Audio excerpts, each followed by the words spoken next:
যে আপনাকে ভালোবাসবে সে আপনার গালের দাগকেও ভালোবাসবে।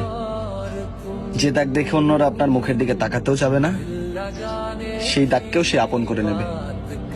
এই জন্যই তো বলি, যে ভালোবাসে তাকে ভালোবাসুন, আর যে ভালোবাসে না তার পিছনে ছুটে কোনো লাভ নেই। ভুলে যান। মেয়েদের শত্রু মেয়েরাই হয়, পুরুষ নয়। নারীর ভালো নারীরই সহ্য হয় না। তুমি কি ভাবছিলা তোমার আমি এত সহজে ভুলা যাবো? আরে বোকা, তুমি হইলে আমার সেই ভালোবাসা যারে কিনা আমি প্রত্যেকটা সেকেন্ডে মিস করি, বুঝছো?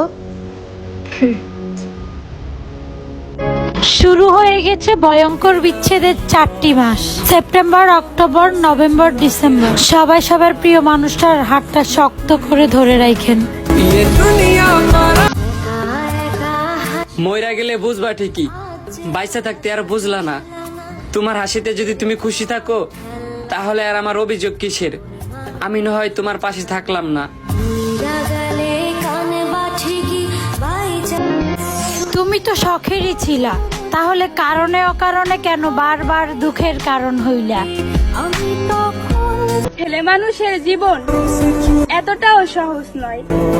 অভাবে পড়লে বিড়িটাও বাকি কিনে খেতে হয়। তোরে মনের ভিতর জায়গা দিছিলাম, তুই তো থাকতে পারলি না। আসলে মানুষ ঠিকই বলে, ময়লা ডাস্টবিনে মানায়, পরিষ্কার জায়গায় না।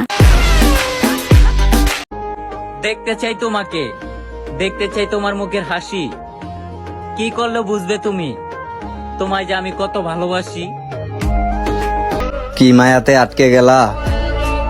তোমারেও বলতে পারলাম না, অন্য কারো হইতে পারলাম না। বেঁচে থাকতে আর কয়জনে বোঝে, হারিয়ে গেলে তো সবাই খোঁজে। আরে ভাই, এটাই দুনিয়ার নিয়ম। মুখের উপরে উচিত কথা বলার সাহস রাখি, তাই মানুষ আমাকে পছন্দ করে না। যদি তোমাকে পাওয়ার আশা ছেড়েই দেই, তাহলে আর তোমাকে ভালোবাসলাম কই? তোমার দোষ আমি কি করে দিব? আমি তো জোর করে তোমাকে ভালোবাসতে গিয়েছিলাম। লাল শাড়িও পরবা, মাথায় ঘুমটাও দিবা। হায় আফসোস, আমার জন্য না, অন্য পুরুষের জন্য। ভিতরে হিংসা করে উপরে আলগা পিরিত দেখাবেন না, কারণ এসব জাউরামি এখন আর মার্কেটে চলে না। আমি এক লম্বা মহারাজার পিচ্চি মহারানী। আচ্ছা, প্রথম ভালোবাসা কি সত্যি ভুল মানুষের সাথে হয়?